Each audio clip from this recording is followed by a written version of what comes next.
sobrevivência é o conceito mais importante da vida deles. E eles mudam, inclusive, essa questão da sobrevivência, porque a sobrevivência não é só sobrevivente, vamos sobreviver, é a sobrevivência, ou de qualquer maneira, que eu tento realmente lidar com a situação, com qualquer maneira eu posso, qualquer recurso eu posso acionar, mas qual é a sobrevivência perniciosa?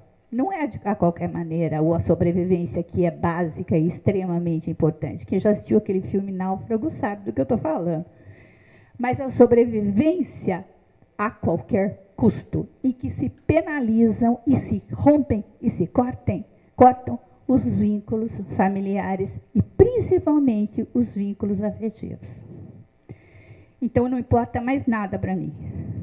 Nada. Só eu. Tá? Eu me sair bem. Eu me safar das situações. Então é uma pessoa que perdeu qualquer outro tipo de concepção a respeito das situações. Bom, agora a gente entra na questão dos estigmas e das profecias que nós já falamos, que os mitos nocivos e desorganizadores, o que eles fazem? Eles realmente favorecem que os estigmas se formem e favorece o cumprimento das profecias. Porque ele está vivo, está se movimentando na família, está aglutinando outros conteúdos e, sem dúvida nenhuma, favorecendo que se cumpram as profecias. Os estigmas se caracterizam como marcas de várias maneiras. Você sabe que marca, existem várias marcas na nossa vida, né? O nosso nome é uma marca. Nosso nome é uma marca. Tanto o nome de família como o nosso próprio nome.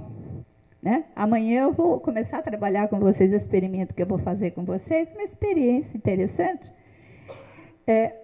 O nosso próprio nome. Que existem coisas no nosso nome que nós gostamos e tem coisas no nosso nome que nós não gostamos. Né? Essas marcas, desde aspectos físicos a características afetivas e emocionais, que se destacam e passam a fazer parte das identificações pessoais. Daí eu vou falar, inclusive, nos rituais curativos, que existe uma redefinição de identidade que nós podemos trabalhar. As profecias, quer dizer, o estigma, eu estou marcada e isso me leva ao cumprimento de uma determinada profecia. Se existe esse movimento na minha vida, se existe esse movimento na minha história, se existe esse movimento nas minhas raízes, ou esses conteúdos muito vivos e circulando. As profecias, então, são determinações a serem cumpridas. Eu vou ser infeliz mesmo, isso vai acabar acontecendo comigo. Isso vai acabar acontecendo comigo. Eu não vou conseguir fugir disso, você acha? Me lembro de um jovem que falava, todo mundo bebia na minha família, meu irmão usou droga, você acha que eu não ia acabar assim? Lógico que eu ia acabar assim. Tinha que acabar desse jeito mesmo. Né? Ou então esses presidiários, a minha vida foi levar comida, levar coisa para a família que estava presa, todo mundo acabava preso um dia, você acha que eu não ia? Acabou casando com o presidiário e realmente se envolvendo com drogas e sendo preso. Então, essas profecias são determinações a serem cumpridas na área pessoal, afetiva e profissional e abrangem sempre uma perspectiva futura. Existem situações, vidas e conteúdos que alimentam diretamente essas mitologias. Na perpetuação da violência doméstica, como eu já falei para vocês, né? E também existem as questões das figuras míticas que são muito importantes.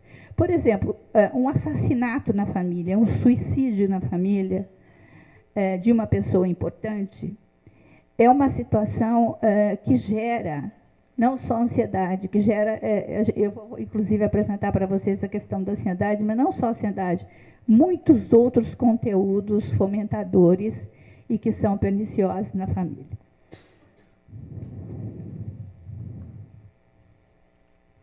Estas questões não são faladas e elas não são dificilmente identificadas. E vejam bem, elas são complexas, até a teoria complexa. Por quê? Porque elas são muito profundas. E elas exigem realmente um tempo e uma habilidade na compreensão e no uso para você ver que aquilo realmente está funcionando. Nós vamos ver que essas questões de ansiedade, vistas do ponto de vista intergeracional, elas são passadas de geração a geração. Então, às vezes, um determinado acontecimento, um acidente na família, um sequestro, a morte, alguma coisa muito abrupta, ela faz com que esses fantasmas e esses acordem e venham nos aterrorizar. Se eles estão presentes na família, estas situações extremamente difíceis, drásticas, né, elas acordam esses pesadelos. Como realmente quando você sofre um trauma individual, acorda todos os seus fantasmas e medos, do ponto de vista familiar também, a mesma situação ocorre. Pela ótica intergeracional, o que nós vamos estar vendo? Nós vimos em muitos casos, em muitas pesquisas, a repetição. Às vezes eu elegia um tipo de comportamento assim que, não, acho isso exposição a situações de risco. Será que isso ocorre? Lá vai pesquisar na família. Impressionante como ocorre com muita frequência e como se repete. As pessoas que gostam de coisas radicais, que adoram uma adrenalina, que vivem se expondo a riscos. Então, é muito comum, gravidez na adolescência, muito comum.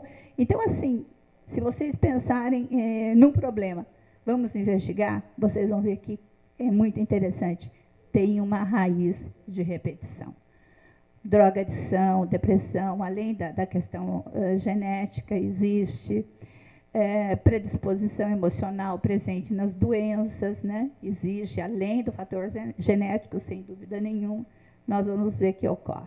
Quer dizer, no meio destes conteúdos e não identificados, a pessoa fica à deriva diante dos vendavais da vida, né? Bom, deixa eu parar um pouquinho e ver se alguém tem alguma pergunta sobre os mitos nocivos e desorganizadores. Antes de entrar nos rituais. Está dando para entender? Tudo bem?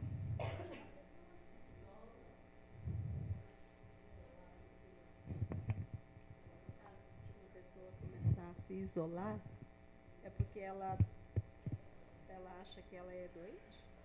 Ou ela não aceita? Isolamento social, né? Eu acho assim, eu fico um pouco preocupada com a gente ser muito simples com coisa muito complexa, né? Que o mundo não é simples, nem a natureza humana, né? E nem a pessoa se isola por um motivo só, ela se isola por uma série de motivos, por predisposições, por situações, por histórias, pela sua própria história, Então, assim, nós temos que, assim, sem dúvida nenhuma, também o isolamento. Nós vamos ver, por exemplo, assim, quando eu vejo os mitos de acordo com a própria situação.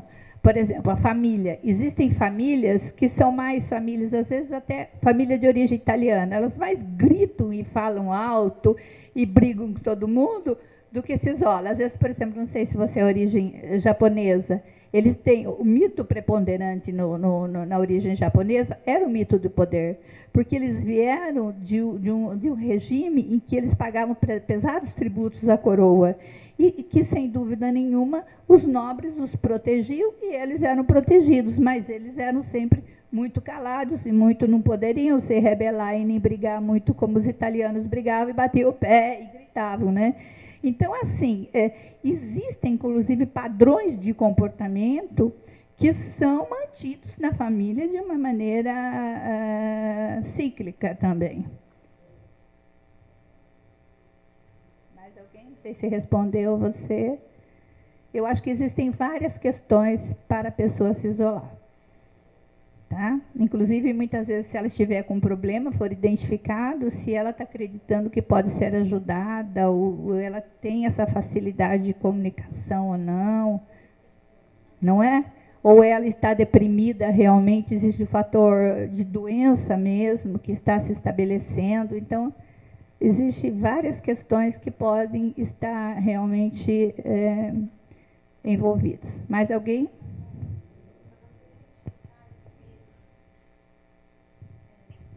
Para você fazer a identificação do mito, né, que aquela família defende, né, você usa desse discurso da família, dessas falas mais cheias de mandatos, né, que parecem profecias. Essa família fala que o sucesso é importante, ou uma família que fala que a religião, assim, você tenta identificar o mito por esses...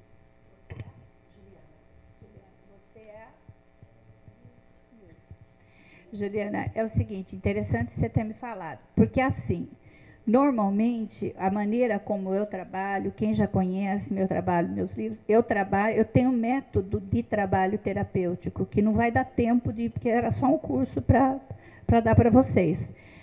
Eu resgato, eu acho que a mitologia está nas histórias. Nas histórias, tanto nas histórias de todos os nossos familiares, como nas nossas histórias, né? É a maneira como nós vemos as histórias, sim, porque o que foi contado é o que, para aquela família está dentro da sua concepção do que é família, e dentro do que é importante que é para aquela família. Então, assim, normalmente eu uso fazer a história pelo menos 3 gerações. Você pode usar o genograma de várias maneiras. Eu tenho 2 instrumentos, eu uso o genograma e uso um outro instrumento que eu montei que se chama ciclograma, que dá para você ver o ciclo da família de 3 gerações ao mesmo tempo. Porque daí você vê todos os eventos do ciclo de vida da família. Quando você já montou, você leva um tempo para fazer essa história, você tem um conteúdo enorme. Você pode fazer um recorte, e normalmente eu vou depois apresentar para vocês como fazer esse trabalho. Tá? Porque depois você vai trabalhar, trabalhar a reflexão a respeito do genograma, pelo menos do genograma, em que você vai ver todas as histórias e separar os conteúdos, o que é construtivo e organizador, e o que é destrutivo, e daí dentro do destrutivo você vai eleger as profecias e estigmas da família, e daí você vai trabalhar com rituais terapêuticos. Tá? Então, assim, o que eu estou fazendo com vocês? Eu estou caminhando um pouco, agora eu vou pegar a teoria dos rituais, para depois entrar numa conceituação que eu tenho de rituais, um tipo de rituais, e depois, provavelmente amanhã, eu vou continuar com isso com vocês. Percebe?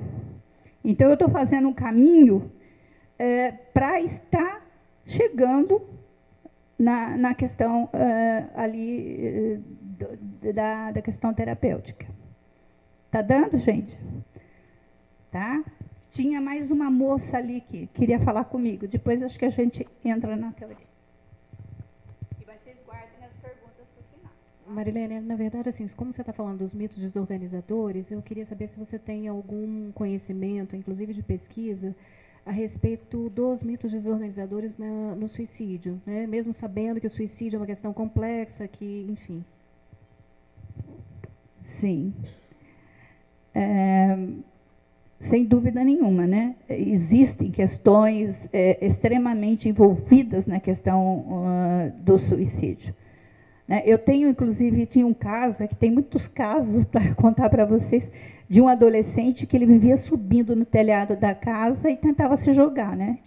Então, foi muito interessante, porque existia trabalho sendo feito com ele, com a família, e daí eu resolvi realmente fazer realmente investigar a história transgeracional dessa família, e vi que na família tinha um ramo da família que tinha origem japonesa, e tinha uma pessoa que era kamikaze, né? Ele tinha realmente...